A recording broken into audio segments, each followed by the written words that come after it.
ख़बर अवां ताईं पहुचाईंदासीं, जिते मासूम निकिरी सां मुबैना ॾाढाई कंदड़ जवाबदार खे गिरफ़्तार कयो वियो आहे, जंहिं ॾोह जो बि एतराफ़ कयो आहे।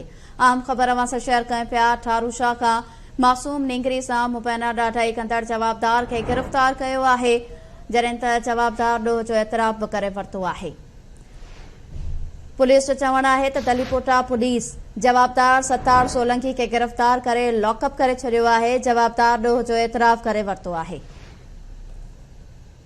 ठारूशा खां ख़बर अवां ताईं पहुचायूं पिया। KTN न्यूज़ जी ख़बर ते SSP नौशरो फिरोज़ नोटिस वठी जवाबदार जी गिरफ़्तारीअ जो हुकुम ॾिनो हो। अहम ख़बर अवां सां शेयर कयूं पिया। ठारूशा खां मासूम निकिरी सां मुबैना ॾाढाई कंदड़ जवाबदार खे गिरफ़्तार कयो वियो आहे, जंहिं ॾोह जो एतराफ़ बि कयो आहे। पुलिस जो चवणु आहे दलीपोटा पुलिस जवाबदार सत्तार सोलंकी खे गिरफ़्तार करे लॉकअप करे छॾियो।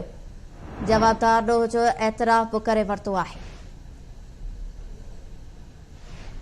ठारूशा खां ख़बर अवां ताईं पहुचायूं पिया। अवां खे ॿुधाईंदासीं KTN न्यूज़ जी ख़बर ते SSP नौशरो फिरोज़ नोटिस वठी जवाबदार जी गिरफ़्तारीअ जो हुकुम ॾिनो हो।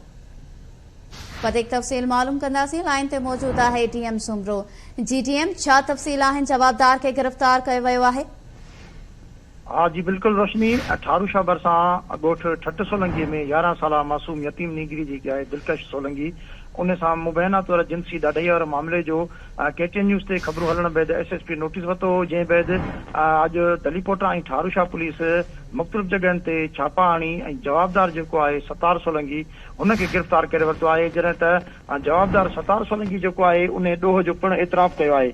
जॾहिं त SHO ठारूशा चए थो त असांखे इन मामले जी ख़बर पई आहे त जवाबदार जेको आहे हीअ आदि मुजरिम जवाबदार आहे, जंहिं अॻु में बि ॻोठ में अहिड़े क़िस्म जी हरकतूं कयूं आहिनि, जेका अॼु मासूम जे नीगरीअ सां हिन ॾाढाई जो निशानो बणायो आहे ऐं हुनखे गिरफ़्तार कयो आहे ऐं संदसि वारसनि खे घुरायो आहे।